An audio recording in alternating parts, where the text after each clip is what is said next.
Meus queridos irmãos, nós vamos então passar ao nosso estudo bíblico, tá? desta quarta-feira.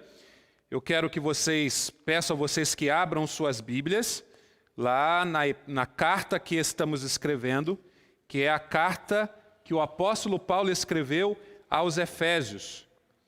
Então, Efésios, capítulo 1. Efésios, capítulo 1.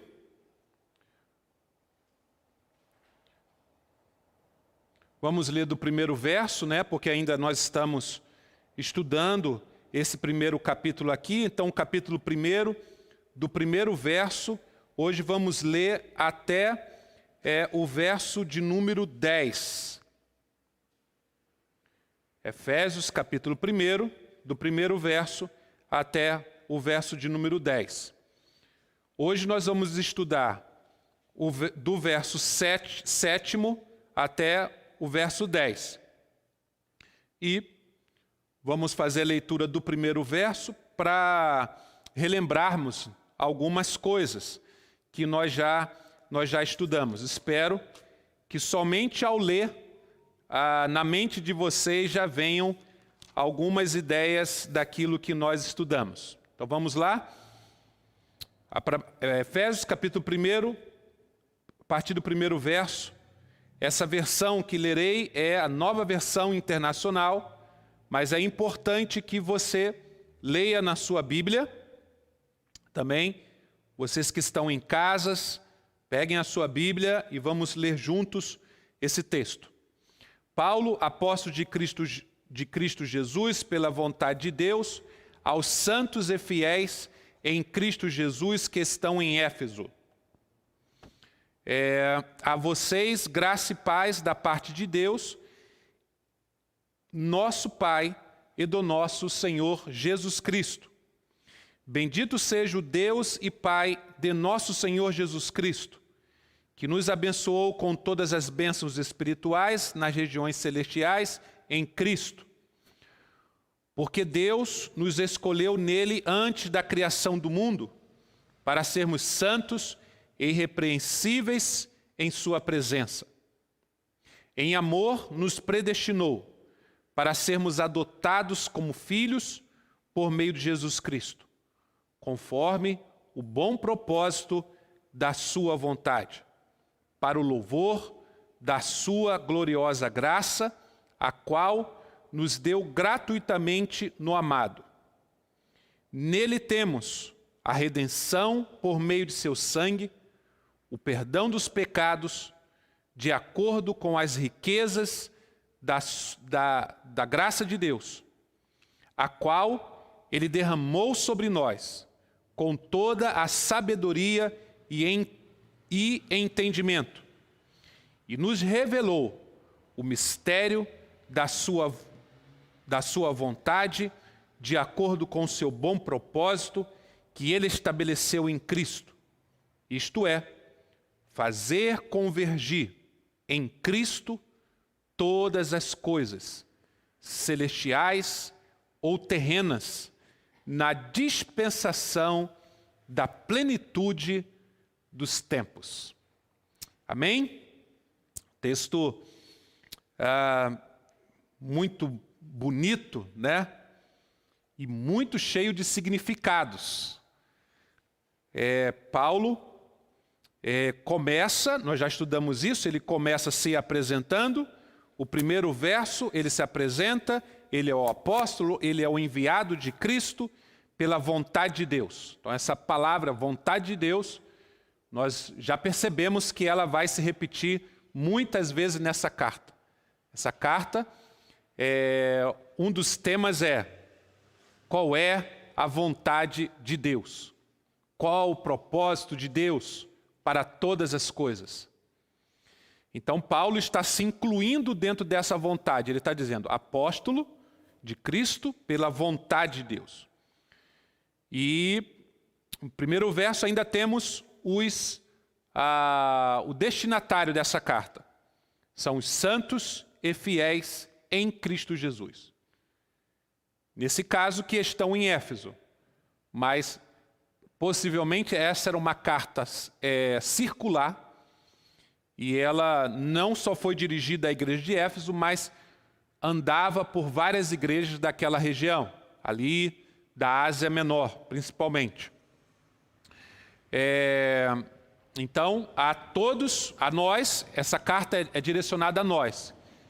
Quem somos nós? A igreja de Cristo Jesus, que são os santos e fiéis em Cristo. Santos e fiéis, não em si mesmo, não firmados na sua própria santidade e fidelidade, mas santos e fiéis em Cristo, firmados na obra de Cristo Jesus. Então, aqui ele está falando da igreja. Quem somos nós? Nós somos os santos e fiéis em Cristo.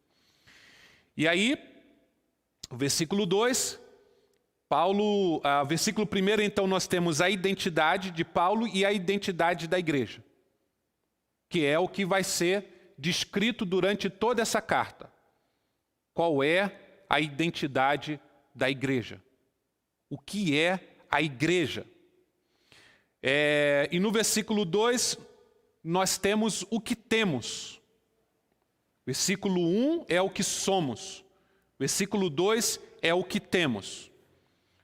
E aí Paulo diz, graça e paz da parte de Deus, da parte de Deus, nosso Pai, e do Senhor Jesus Cristo. Então, o que temos é graça e paz. Então, graça vai ser uma palavra que vai se repetir pelo menos 12 vezes nesta carta. Esta é a carta que mais fala sobre a graça e paz, né? É isso que nós temos em quem? Em Deus, o Pai, e temos em Jesus Cristo, o Senhor. Então aqui, Paulo já está falando sobre de quem nós recebemos todas as coisas. Nós recebemos todas as coisas do Deus, Criador dos céus e da terra. E esse Deus, Criador dos céus e da terra, é Pai e tem um Filho. E o Filho do Pai é Senhor. Jesus é Senhor. Então, quando Paulo identifica Jesus, no caso, né? Ele diz que Deus é Pai e que Jesus Cristo é Senhor. Paulo está dizendo, naquele contexto, de que quem é o Senhor de todas as coisas é Jesus. Vamos nos lembrar que eles estão num contexto de um império. Há um império, que era o Império Romano, que dominava sobre todo mundo conhecido daquele tempo. E o Senhor daquele tempo, na terra, era o César, né, que era um título, era o imperador romano. Ok? E então, Paulo está dizendo, não é ele que é o Senhor. Então, o imperador, o César, ele era considerado como o Filho de Deus, o Filho da divindade na terra.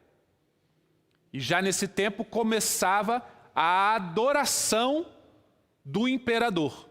O imperador como o representante da divindade na terra. Paulo aqui está dizendo que o Senhor é Jesus.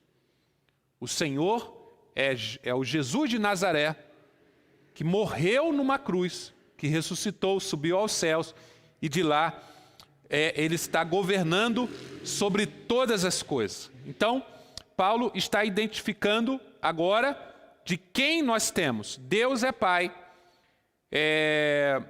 Deus é o nosso Pai, e Jesus é o nosso Senhor. Então, em Deus nós temos uma família, né? Nós somos filhos de Deus. Depois, mais à frente, ele vai dizer que nós fomos adotados, né? Como filhos. Pertencemos a essa família, a família de Deus agora. E nessa família nós temos um Senhor, que é Jesus, o Filho.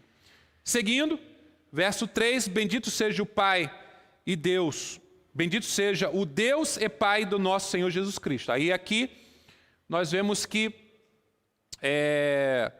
Paulo está dizendo que Deus é o nosso Pai, mas que Deus é o Pai de Jesus Cristo. Quando há uma diferença entre Deus ser nós como filhos de Deus e Jesus como filho de Deus. Jesus é o único Filho de Deus. É o Filho único de Deus. Deus é Pai e tem um só Filho, que é Jesus Cristo. Nós somos filhos de Deus Pai por adoção. Né? Ele vai dizer mais na frente que nós fomos, então, adotados. Agora, quando Paulo está dizendo que Deus é Pai do nosso Senhor Jesus Cristo, ele está dizendo então que Jesus, lógico, é o Filho de Deus. E essa expressão Filho de Deus está dizendo que Jesus Cristo, que Jesus também é Deus. Ele é o Filho de Deus, né, que veio a este mundo. Ele segue dizendo que esse Deus e Pai, Ele nos abençoou com todas as bênçãos espirituais nas regiões celestiais em Cristo Jesus. Bênçãos, lembrando que as bênçãos são espirituais, fazendo uma oposição ou um complemento da ideia de bênção do Antigo Testamento. A ideia de bênção do Antigo Testamento estava muito ligado à terra, a posses. No Novo Testamento, as bênçãos são espirituais, ok? Nos lugares celestiais em Cristo, e aí nós estudamos essa expressão, lugares celestiais é qualquer lugar onde Cristo reina. Ou seja, é todo lugar. É no céu, é na terra. É em todo lugar. O lugar celestial é todo lugar que Cristo reina. É o mundo espiritual, é o mundo material, é o mundo visível, é o mundo invisível. Em todo lugar é lugar celestial, porque Cristo está presente, Cristo governa.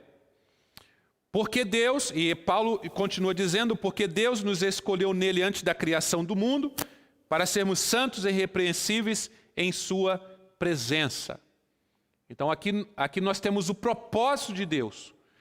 Mais uma vez, quando que se deu essa vontade, esse propósito de Deus? Não agora, mas antes do mundo.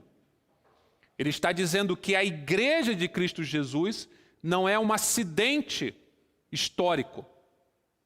Não é porque as coisas deram errado que surgiu a igreja. Não.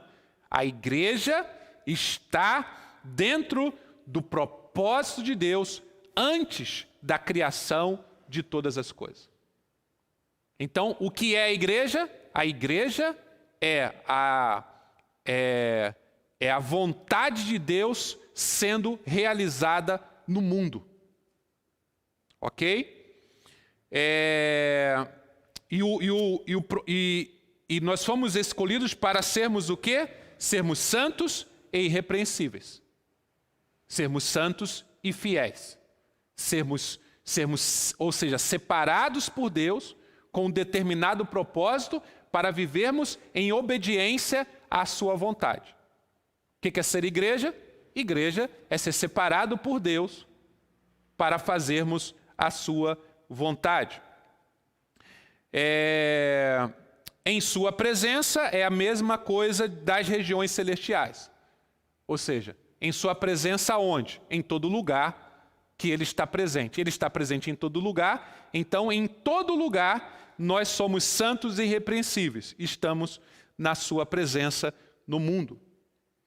Ele diz, e em amor, então tudo isso, versículo 5, em amor, tudo isso é feito por amor.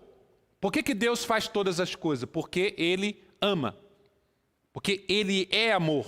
Tudo o que Ele faz é por causa do seu amor. É porque, como diz o apóstolo João na sua carta, porque Ele é amor. Quem é Deus? Deus é amor.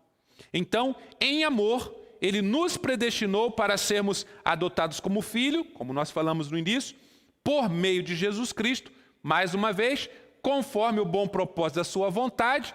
Novamente, a vontade de Deus sempre vai aparecer nessa carta. E o versículo 6, eu sempre esqueço da palavra, né? Tem estrofe e tem refrão, né? Estrofe e refrão. O refrão deste hino, versículo 6, para o louvor da sua gloriosa graça, né? Para o louvor da sua gloriosa graça. Ou seja, nós vivemos, né? Tudo isso Ele faz em Cristo Jesus, por nós, forma o seu povo, e tudo isso tem qual objetivo? Vivermos para glorificar o seu próprio nome. Toda a existência é para o louvor, e aqui é bem interessante porque ele fala para o louvor da sua graça. Ou seja, tudo isso que ele está falando é para que todo mundo entenda como Ele é bom. Como Deus é gracioso, né? E aqui uma redundância, né? Mas não a redundância qualquer, mas uma ênfase. Isso é muito comum nos escritos paulinos, né? Esta ênfase, ele diz, para o louvor da sua graça, a qual nos deu gratuitamente no amado. Ou seja, graça de graça, né? Então é uma ênfase, é enfatizar que nada disso que Deus está fazendo, nós merecemos. É pura graça de Deus. No amado, aí o amado é uma referência a Jesus também. Jesus é o Filho amado. Então, versículo 5, ele começa dizendo que Deus fez tudo em amor, e termina o versículo 6 falando do amado. Ou seja, o Filho de Deus, Jesus Cristo, é o amado do Pai. Ele ama o Filho, e o Filho o ama profundamente. E essa é a relação da Trindade.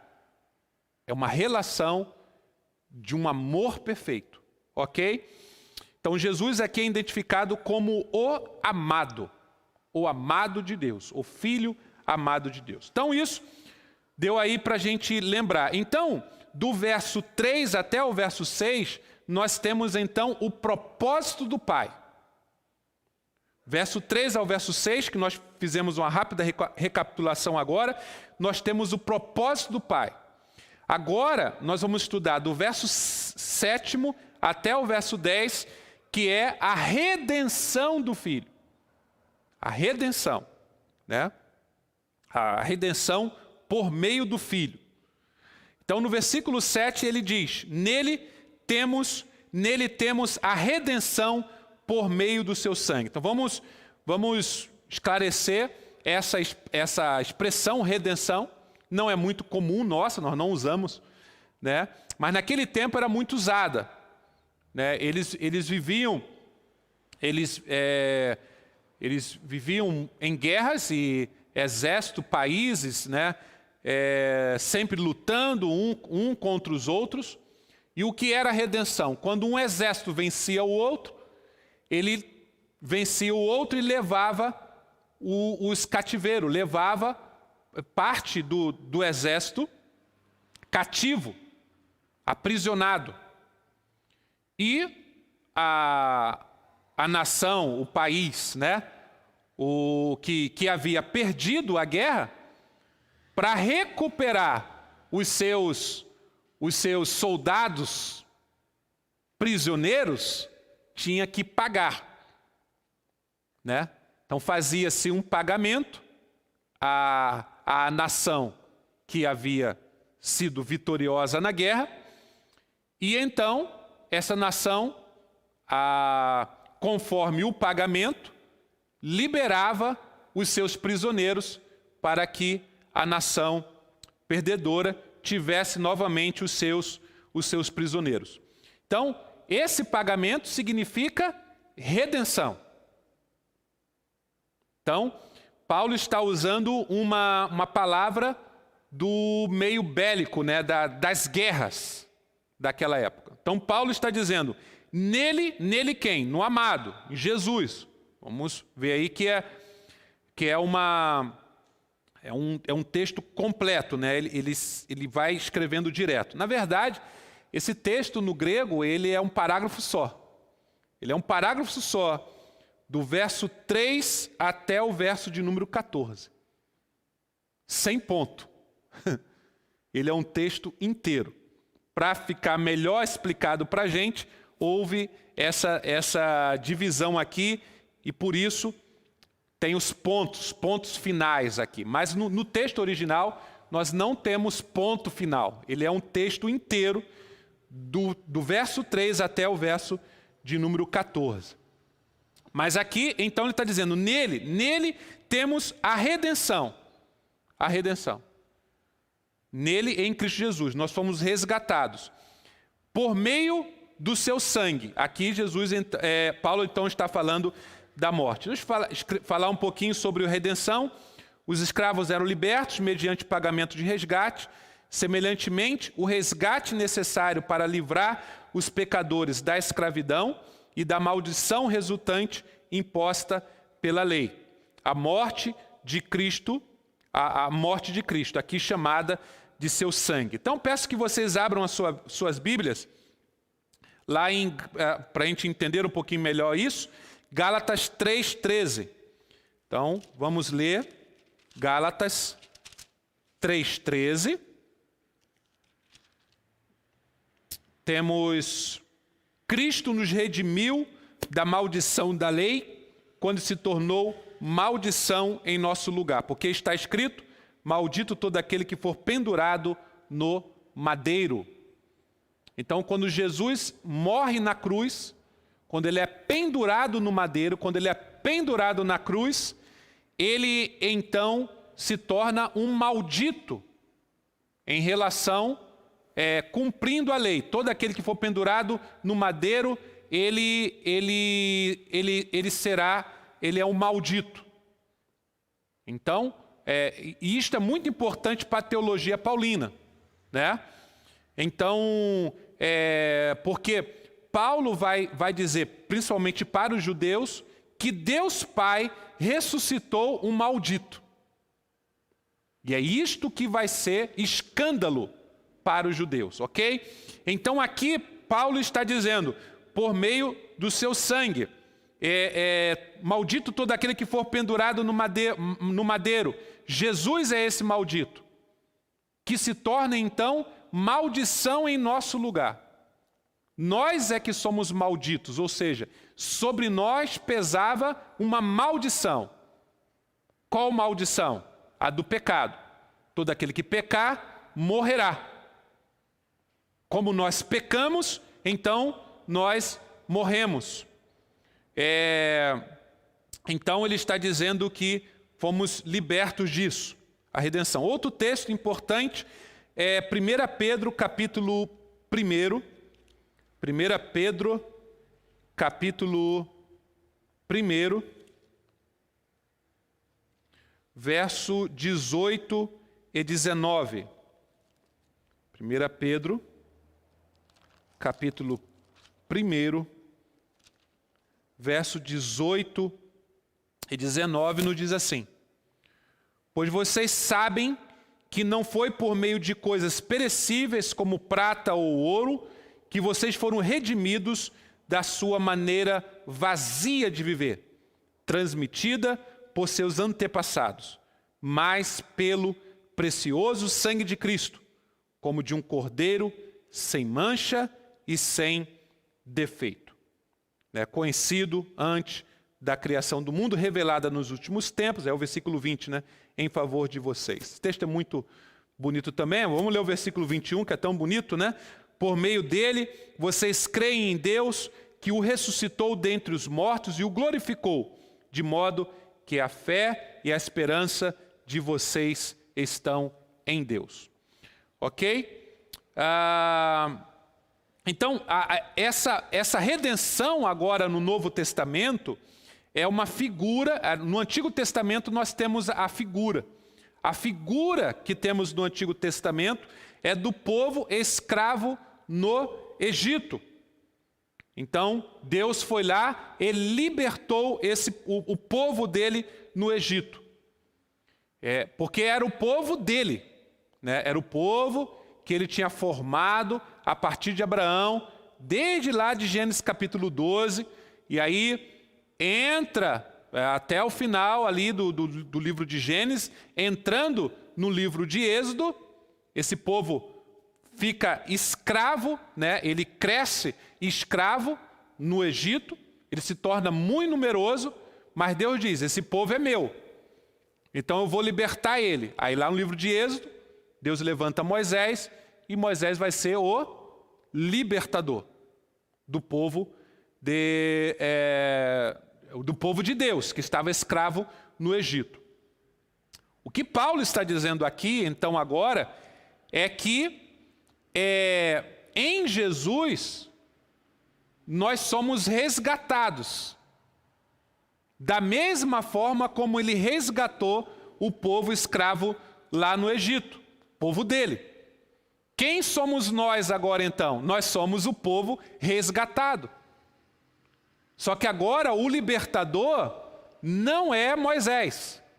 O libertador é o próprio Cristo. Então Moisés é uma figura de Cristo, né? Cristo é o Moisés pleno, podemos dizer assim. É o Moisés verdadeiro. Aquele que nos liberta.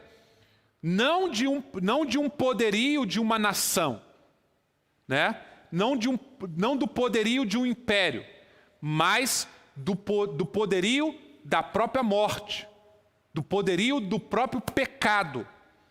Ele nos resgatou do pecado, né?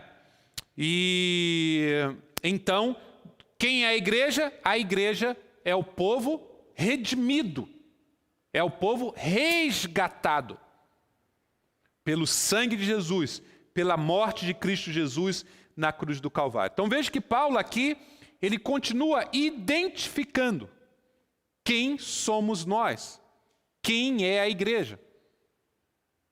O que nós estamos fazendo aqui neste mundo? Então é isso que ele está definindo aqui. Então,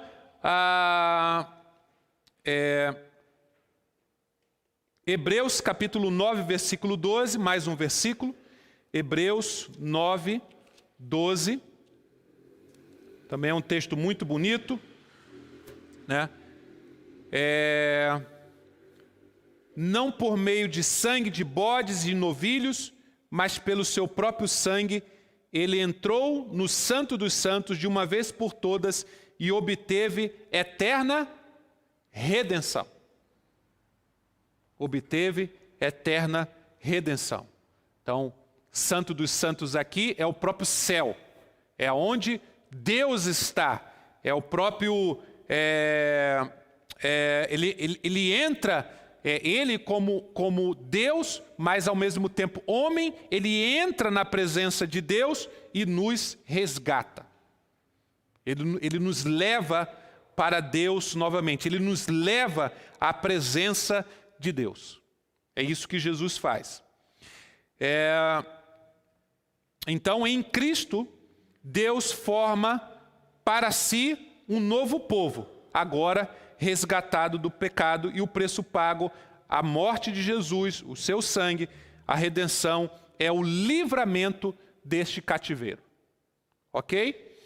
Então vamos lá, seguindo o texto ele diz, perdão de pecados. E aqui então ele passa do aspecto da referência, né, do mundo bélico, né, das guerras, para o aspecto econômico. Porque a palavra perdão vem do mundo econômico. Vem de dívida mesmo, dívida de dinheiro, né? Quando se eu devo alguma coisa a alguém, a palavra vem daí, né? Então, e eu não tenho como pagar aquilo, a pessoa o único jeito, a única solução para mim é a pessoa me perdoar. Dizer, não precisa pagar. Aí eu digo, joia, a conta zerou, né? Então, a palavra perdão vem deste mundo, do mundo econômico. Então, nós tínhamos uma dívida que foi então paga, né? Perdão dos pecados. O pecado era a nossa dívida e ele nos perdoou, ele pagou essa dívida. E aí o texto, o versículo 7, então, ele completa dizendo, de acordo com as riquezas da sua graça. Vejam que ele usa a palavra riqueza, né? Riqueza para pagar, né? Então, ele pôde pagar, ele tem como pagar. Ele, por causa da sua riqueza, da sua graça. Novamente, a ênfase na palavra graça, né? Ele é rico. Rico em misericórdia, como nós lemos o Salmo, né? Salmo 103. Ele é rico em misericórdia. Então, novamente, né? A ideia da riqueza aqui não é material, mas é espiritual. É o que Deus tem. Deus é rico, né? Rico em graça. Tudo pertence a Ele, claro. Ele é dono de tudo. Ele criou todas as coisas. E Ele é rico em graça e em amor. Então vamos seguir, né? Só lembrando também, né, que nós falamos, as bênçãos são espirituais e não materiais. É o que Paulo está descrevendo aqui. Isso que Paulo está descrevendo são as bênçãos espirituais que nós fomos abençoados, tá? Nas regiões celestes. Paulo agora está descrevendo as bênçãos. O que é essa bênção? A bênção é essa salvação, é esta obra. Versículo 8, o qual ele derramou sobre nós com toda sabedoria e entendimento. Algumas versões, sabedoria e prudência. Então, esse versículo 8, ele é importante, né? Paulo derramou sobre nós, Paulo está dizendo que Deus derramou sobre nós com toda a sabedoria e entendimento. A graça foi derramada sobre nós com toda a sabedoria e entendimento. Sabedoria é a percepção da realidade. Por isso que diz, né? O princípio da sabedoria, temor a Deus. Né? Porque se você não teme a Deus, você não tem sabedoria. Por que você não tem sabedoria? Você pode ser a pessoa mais inteligente do mundo, mas você não conseguirá enxergar o que realmente é todas as coisas. Porque você não enxerga o mundo espiritual. Você está vivendo com muita inteligência, conquistando muitas coisas, mas você não conhece a realidade das coisas. E a realidade das coisas não é este mundo visível. A realidade das coisas é o mundo espiritual. A realidade das coisas plena é esta ação de Deus no mundo hoje. É o que Deus fez em Cristo Jesus. Ok? Então, Paulo está dizendo que nele, então, nós temos a sabedoria. E depois ele vai falar um pouquinho melhor o que significa isso. O povo de Deus... o povo de Deus é aquele que...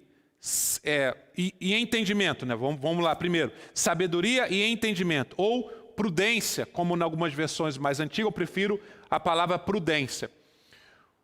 Porque sabedoria aqui significa o entendimento das coisas espirituais. E prudência significa o que nós vamos fazer no dia a dia. Como nós vamos nos comportar no dia a dia. a partir desse entendimento, dessa sabedoria que temos agora em Cristo Jesus. E esta carta, ela é dividida, como quase todas as cartas do apóstolo Paulo, ela é dividida exatamente nesses dois propósitos. Então nós temos do capítulo 1, que é o capítulo que nós estamos, até o capítulo 3, você tem a sabedoria, que é tudo aquilo que Deus está fazendo, que Deus fez e que Deus está fazendo e que Deus fará em Cristo Jesus. É a ação de Deus. Nós temos então a sabedoria, nós entendemos o que Deus está fazendo. E do capítulo 4 até o capítulo 6, encerrando a carta, nós temos então os aspectos práticos dessa sabedoria, que é a prudência. Ou seja, como nós vamos viver agora a partir deste entendimento ou desta sabedoria que temos, que nos foi então revelada agora. Então, o verso 8, sabedoria e entendimento significam descobrir, saber como que são realmente todas as coisas, entendimento, prudência, prática, a partir desse entendimento. Versículo 9, e ele diz, e nos revelou o mistério da sua vontade. Mais uma vez a palavra vontade, né? Sempre ela vai se repetir, vontade, propósito, né? Mistério, que significa essa palavra? Mistério, no Novo Testamento, não tem um significado moderno de alguma coisa curiosa e ininteligível, mas sim de algo inescrutável, a razão humana, que agora se tornou objeto da divina revelação. Este segredo divino agora se revelou. Então, o que é a palavra mistério no Novo Testamento? Isso aqui é o comentário do comentário, né, do Novo Testamento, né, que nós estamos usando, que não é uma coisa, mistério não é alguma coisa que nós não entendemos. Mistério é algo inescrutável, é diferente, parece ser a mesma coisa, mas é diferente. Ou seja, nós entendemos, mas nós dizemos, é isso. Mas a mente humana é incapaz de chegar ao pleno conhecimento. E isso é o mistério. É o mistério. Por isso, por exemplo, um exemplo bíblico que nós temos de mistério. Paulo vai dizer que a união entre Cristo e a sua igreja é um mistério. E ele faz essa comparação, e, bom, aí é uma outra discussão. A gente não sabe se Paulo, lá quando ele escreve, quando ele fala sobre o casamento, e ele diz, desde o início, né? Deus falou, e se tornarão ambos uma só carne. Isso é um mistério, né? Porque como que duas pessoas se tornam uma pessoa? Então, a referência de Cristo unido à sua igreja, da igreja sendo o corpo de Cristo, isso é um mistério. A gente sabe, é assim. Nós somos o corpo de Cristo, mas isso é um mistério. Nós não conseguimos entender plenamente. A mesma coisa nós podemos dizer do casamento. O casamento é um homem e uma mulher se tornam uma só pessoa. A gente diz assim, é isso. Mas como que é isso? É um mistério. Então, a ideia de mistério é algo que é inescrutável, ou seja, que é algo que a gente entra, a gente entende, mas a gente não consegue compreender como realmente é todas as coisas. É mistério. A encarnação de Jesus é um mistério. A gente sabe que Jesus se tornou ser humano, mas como que é isso na sua plenitude? Não sabemos. É um mistério. Nós sabemos, nós cremos em Deus Pai, Deus Filho e Deus Espírito Santo. Eles vivem sempre viveram numa perfeita comunhão, numa perfeita koinonia, amando-se plenamente. Nós sabemos que é assim. Nós sabemos que o Pai ama o Filho, que o Filho ama o Pai e que o Espírito Santo age para revelar o Filho e para revelar o Pai. E que o Espírito Santo esteve sobre o Filho. E que o Filho fez tudo o que ele fez enquanto esteve aqui na terra, não por si mesmo, mas pelo Espírito. Nós sabemos isso. Mas como que é isso? É um mistério. Nós não conseguimos compreender plenamente. Então, Paulo, ele usa sempre essa expressão que é muito interessante. Né? Ele vai usar essa palavra em outras cartas. A salvação em Cristo é um mistério revelado. Quem é a igreja? A igreja é aquela que sabe o mistério de Deus. É aquela que tem, os crentes são aqueles que sabem o que Deus fez, o que Deus sempre fez, o que Deus está fazendo e o que Deus fará. E o que Deus fez em Cristo Jesus. E quem é Jesus? E o que estava acontecendo lá há 2000 anos atrás? E o que estava acontecendo quando Jesus subiu na cruz? E o que estava acontecendo quando Deus o ressuscitou ao terceiro dia? O que está acontecendo agora quando Jesus está lá à destra de Deus Pai, governando sobre todas as coisas? O mistério. Então nós temos, a igreja é aquela que tem essa sabedoria, que conhece este mistério, não por si mesmo, não por uma busca humana, mas por uma revelação divina. É isso que ele está dizendo aqui. E nos revelou o mistério da sua vontade, né? De acordo com o seu bom propósito, que ele estabeleceu em Cristo. Então tudo é ele. Tudo é o Pai que está fazendo. Ele tem pleno governo sobre todas as coisas e ele está executando o seu propósito, estava executando o seu bom propósito em Cristo Jesus. Ok? Então, muito interessante essa palavra mistério aí.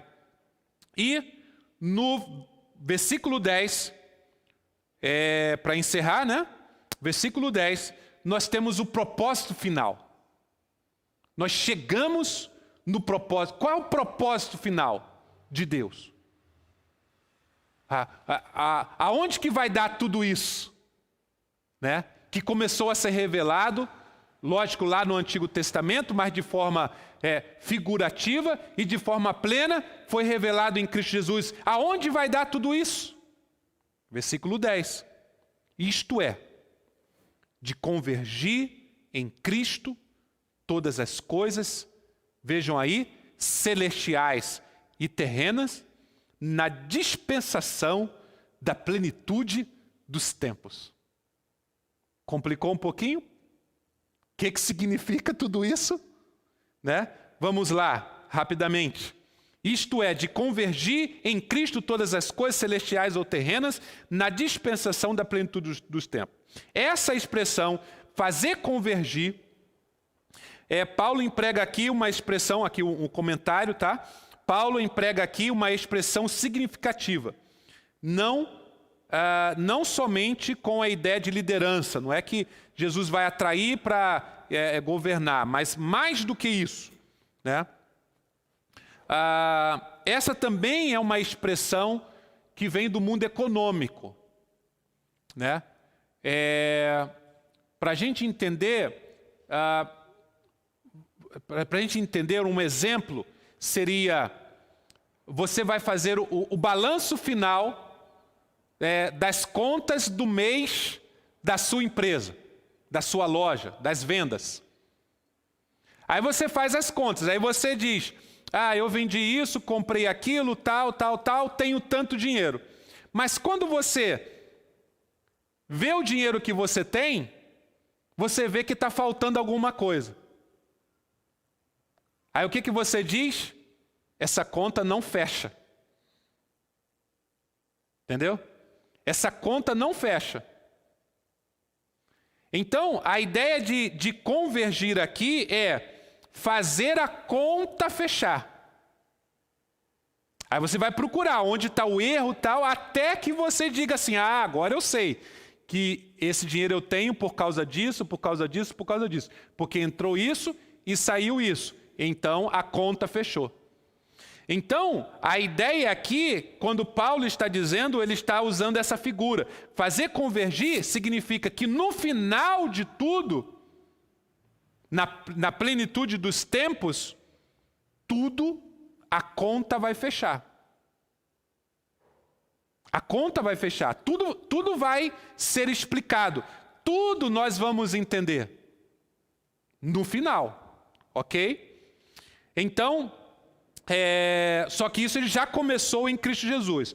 Então, no mundo em confusão, em que coisas não fazem sentido, não perfazem a soma certa, em Cristo Jesus, então, nós temos o antegozo, a ocasião em que tudo terá um relacionamento significativo sobre a supremacia de Cristo. O que Paulo está dizendo é que em Cristo Jesus a conta fecha. Nele todas as coisas são atraídas. E eu fiquei pensando, para entender melhor isso, é como se o mundo hoje fosse um grande quebra-cabeça com várias peças espalhadas por tudo quanto que é lado. E você olha para aquele mundo de peças e você diz assim, o que significa? O que significa este mundo? Por que as coisas são do jeito que são? A gente não entende. É um mundo em confusão. Nós vivemos hoje um mundo em confusão. O mundo hoje sempre foi, por causa do pecado, um mundo quebrado, um mundo partido, um mundo desconexo. Então, uma pessoa sem Jesus, ela é uma pessoa fragmentada. Ela não sabe o que ela é, ela não sabe qual o seu propósito, ela não tem identidade, ela não sabe por que ela está aqui neste mundo, ela não sabe absolutamente nada. É uma pessoa em confusão. Uma família sem Cristo é uma família em confusão.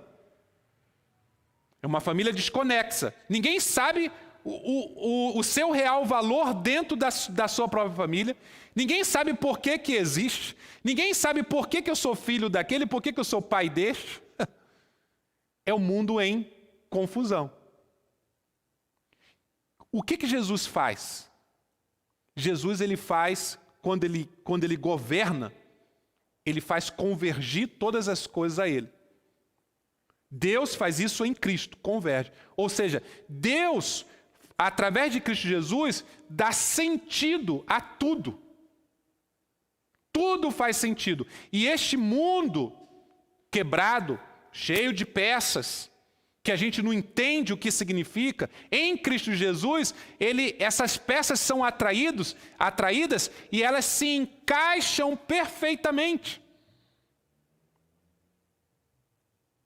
Quando nós olhamos para Jesus, nós então dizemos, agora eu sei.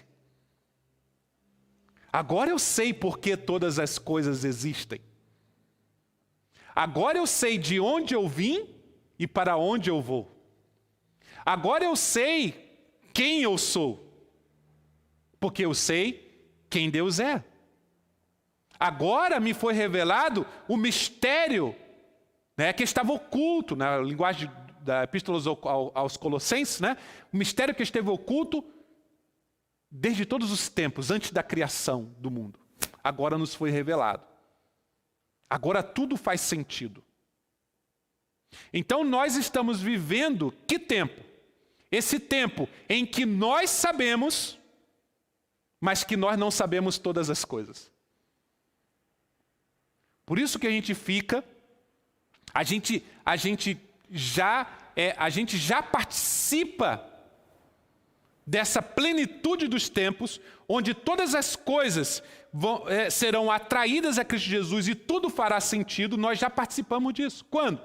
Quando nós viemos à igreja, quando nós temos Jesus em nossa vida, quando Jesus está no centro da nossa família, quando Jesus está no centro da igreja, quando nós percebemos o que Deus está fazendo no mundo. Todas as coisas fazem sentido. Ao mesmo tempo, nós olhamos para o mundo e dizemos, este mundo não faz sentido algum. Mas por quê? Porque ainda não chegou o tempo. Então, qual o propósito de Deus? Fazer convergir em Cristo todas as coisas, celestiais ou terrenas, na dispensação da plenitude dos tempos. E qual é a plenitude? Quando que começou a plenitude dos tempos? Quando Jesus veio, né? Gálatas, Paulo vai dizer, e na plenitude dos tempos ele veio. Chegou o tempo dele vir, ele veio, Jesus. Agora, a plenitude dos tempos será quando? Lá no fim. Quando todas as coisas serão atraídas a ele e todas as coisas, a conta vai fechar no fim. Tudo fará sentido. E todos verão que Deus sempre esteve governando sobre tudo. Hoje, nós entendemos isso em parte. Já participamos disso. Que Jesus está na nossa vida. Jesus já é Senhor da nossa vida, Jesus já é Senhor da nossa família. Nós já somos abençoados com todas as bênçãos espirituais em Cristo Jesus nas regiões celestiais, que é todo lugar onde nós estejamos e que Jesus está presente. Não plenamente, mas haverá um tempo em que tudo isso será, todas as coisas celestiais ou terrenas, tudo,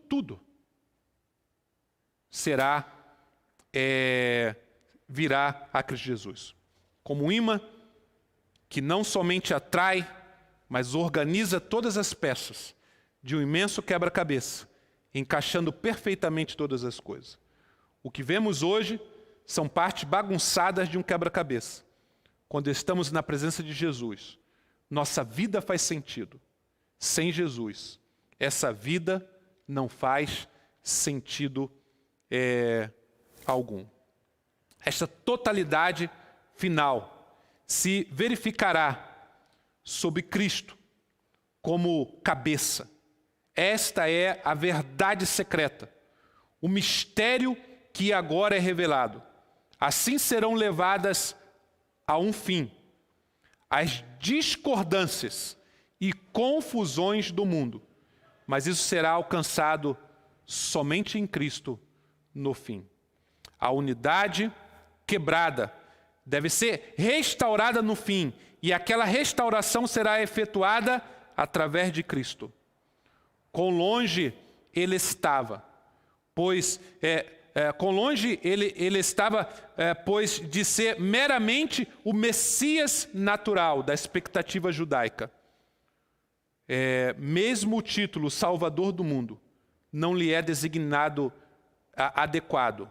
Ele é o Salvador do universo.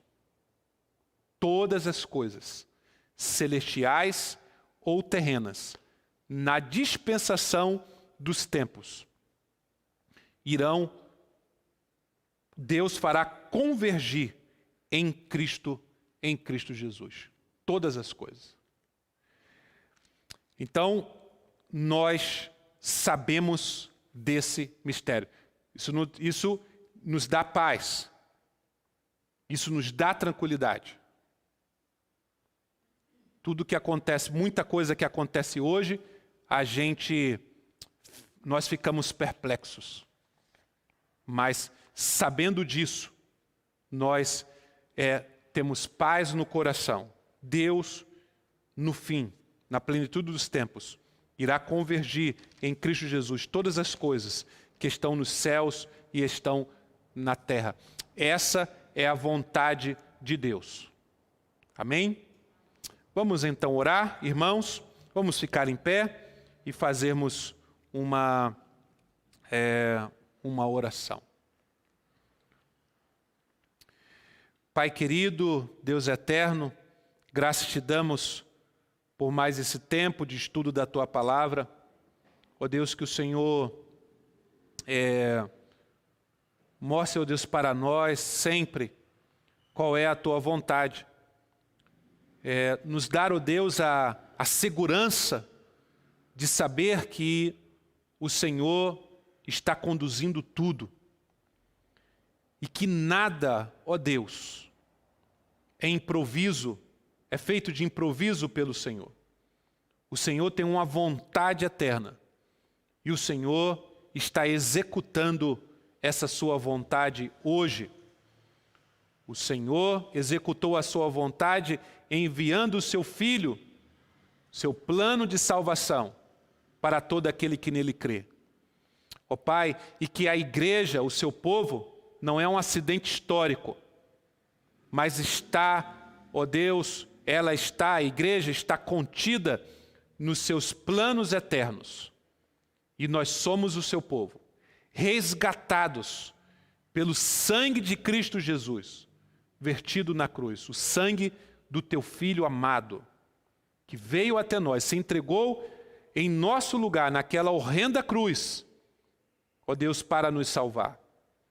Ó Deus, nós então estamos seguros, porque estamos dentro do teu plano eterno.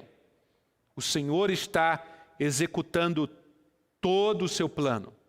Nada escapa à sua soberania, ao seu governo. Ó Pai, nós entendemos que estamos aqui neste mundo com este propósito de revelar às pessoas que ainda não conhecem o teu Evangelho, este mistério que já nos foi revelado a nós. Essa é a nossa missão, sabemos disso. É para isso que fomos separados. E é para isso que existimos como igreja, como seu povo. Dá-nos sempre essa compreensão. Não deixe, ó Pai, que as circunstâncias desse mundo, as lutas, venham a nos desanimar, mas que saibamos que o Senhor governa sobre tudo e sobre todos. E no fim, o Senhor fará convergir todas as coisas no teu Filho amado Jesus Cristo. No fim, nós entenderemos todas as coisas. Pai, que o Senhor abençoe o teu povo, a tua igreja. Tu sejas, ó Pai, nesse momento com aqueles que estão sofrendo. Pai querido, pedimos a tua cura sobre os que estão doentes, enfermos, internados no hospital. Ó Deus, que o Senhor esteja curando essas pessoas, consolando os corações daqueles que estão enlutados. Quantos e quantos? Que o Senhor tenha misericórdia do Brasil, do mundo, que o Senhor ajude, ó Deus, a sua igreja. E use, Pai querido, a sua igreja nesse tempo tão difícil que nós estamos vivendo. E que o Evangelho, isso que nós estamos falando aqui, descobrindo na tua maravilhosa palavra que chegou até nós hoje, que nós possamos levar esta mensagem de esperança, de salvação em Cristo Jesus a todas as pessoas.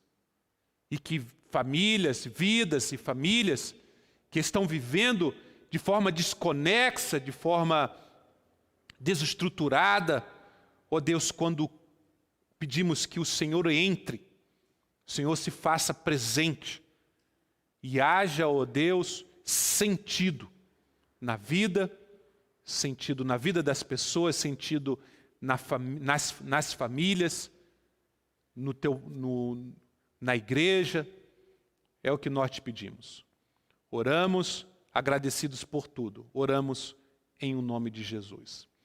Que a graça maravilhosa do nosso Senhor e Salvador Jesus Cristo, o amor de Deus Pai, a doce consolação do Espírito Santo de Deus, recaiam sobre todo o povo de Deus aqui reunido, sobre a vida de cada irmão e irmã, sobre a vida de cada família aqui presente, sobre as famílias que estão participando deste culto, deste estudo, de suas casas, e sobre todo o povo de Deus, espalhado sobre a face da terra, hoje e pelos séculos dos séculos. Amém e amém. Deus abençoe a todos, muito obrigado, fique com Deus, um bom resto de semana na presença de Jesus para todos.